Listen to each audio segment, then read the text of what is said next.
Well, isn't it just the most wonderful time of the year to be a gamer, right? It's the WC. It's that time of the year, folks. E3 coverage everywhere. YouTube is going to explode with this content. I am the WC. Yes, I am a gamer.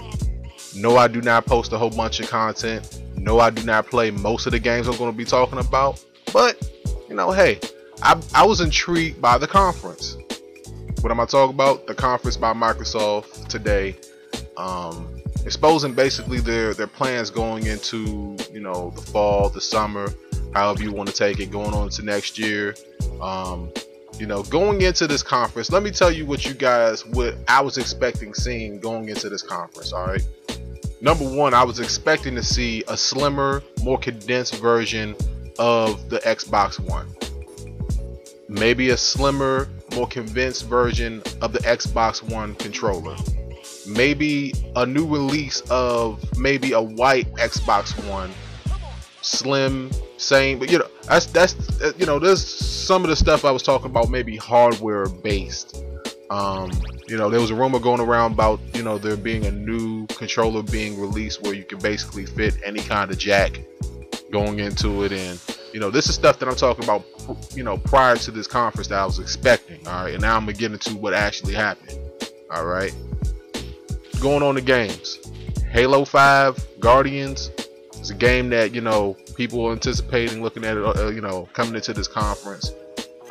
Tomb Raider, Rise of Tomb Raider, everything that's been going into that, the big reveal for that going into this conference is something that was very much anticipated by myself, because I am a Tomb Raider fan. I did like Angelina Jolie in the movie. I would be one of those people to say that. Now, I'm a sports gamer, so Forza Motorsport 6 is definitely high on my list among all games that I've been looking forward to seeing throughout this whole conference. It's one of those games that I'm really looking forward to seeing. I haven't picked up a motorsports game or a sports game like this race car game, because they're so repetitive, and some of the stuff is just you know, like a game will promise this and then won't deliver that. What I've seen so far from it, it's great. And it was in this conference.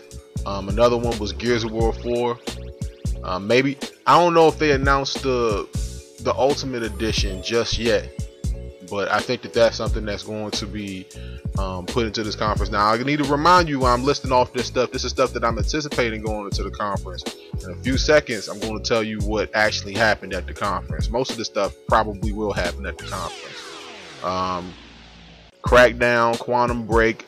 I don't think that Quantum Break is probably going to make it into this year's conference. I don't know if it did or not. Fable Legends, and you know, and a whole bunch of other games that I probably don't care about. I'm gonna tell you like this. All right, one thing that I was really, you know, anticipating going into the Microsoft conference for sure was the announcement of Montana 16 being an Xbox One exclusive. Now, I heard that from a source. I don't know if that's true. It might not be true. But going into the conference, all those things right there were my expectations for the Microsoft conference. Now, let me tell you what actually happened. All right, at the gaming conference, as expected, Tomb Raider, Rise of the Tomb Raider is an Xbox exclusive. Halo 5 is an Xbox exclusive. Gears of War 4 is an Xbox exclusive, and Forza 6 is an Xbox exclusive. Now, for the stuff that I was not expecting that actually went down at the Xbox conference, you know, let me say it like this. I'll give Microsoft their credit. All right, a bunch of exclusives, but at the same time, outside of the exclusives that I just named, I mean, a couple of these titles are independent titles, and if you're into independent games, then hey, this should be a field day for you. There was a rumor about Battletoads coming back. Well, it is going to be there, but it's a part of, you know, a collection, a rare collection that they're going to be doing, and it's going to be coming out, and you know, that's basically what that whole rumor about. But the two biggest things that I take from the Microsoft conference was two things. The Pro style controller, they're calling it an Xbox Elite controller. Alright, so it's a pro style controller. I don't know how much it's going to cost. I'm looking at it, looking at all the specs of it. Pro style controllers usually go from anywhere from regular retail prices right around 65 bucks to maybe something around 100. I don't know, they didn't give a price, but that's one thing I definitely take from it. And of course, the biggest thing that I think that Sony is going to have to really try to trump is backwards compatibility. Now some people might say, oh, WC, that's really not no big thing. I mean, you don't buy a new conference to play old games. Well, take it from somebody like me that has somewhere in the range of about 50 to maybe 60 Xbox 360 games. You know what I'm saying? We're not talking about just a few titles. We're talking about a library of titles that I have.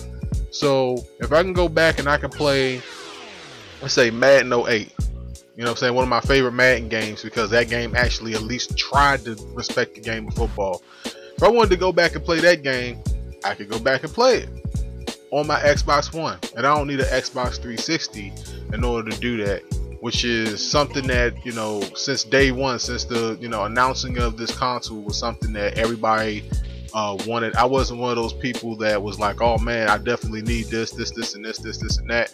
But you see a lot of people still playing on the Xbox 360. I think that games are going to stop being developed for the Xbox 360 sooner or later, within the next 2 to maybe 3 years. And this is really a big step up. And hey, people talk about winners and losers at E3. Xbox went on first, and that's something that I looked at and I said, hey, backwards compatibility is a really big thing in the community of Xbox gaming. And hey, it's there now. We can't say that we don't have it now, and it's for free.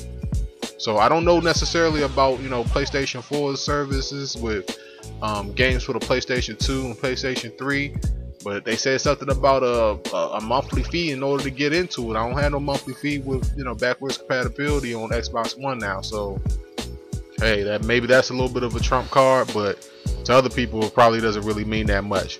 Alright, so one thing I'm a little disappointed in, there was a whole bunch of exclusives. I counted somewhere between maybe 20 maybe to 30 Xbox One exclusives that they showed during this show in about an hour and a half, which is impressive. But the one that I did not see was Montana 16, which I thought was going to be rumored as an Xbox exclusive. So I'm still looking out for that game at E3. I know that they're going to be there. So that was one thing that I was expecting to see, but I did not see. So let me know how you guys feel about the Microsoft E3 conference. Did Microsoft win with the backwards compatibility? Because that's the biggest announcement that they made, as far as I'm concerned. The Pro Style controller, hey, if you look long enough and hard enough on eBay, you can find the Pro Style controller for the Xbox One. I mean, it's out there. But this is, their Pro Style controller, so it'll probably have a few more specs to actually work with your console. So did Microsoft win with the backwards compatibility? Let me know how you guys feel. It's the WC, man.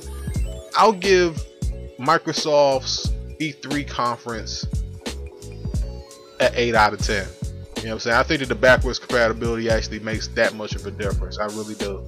So until next time, folks, peace out.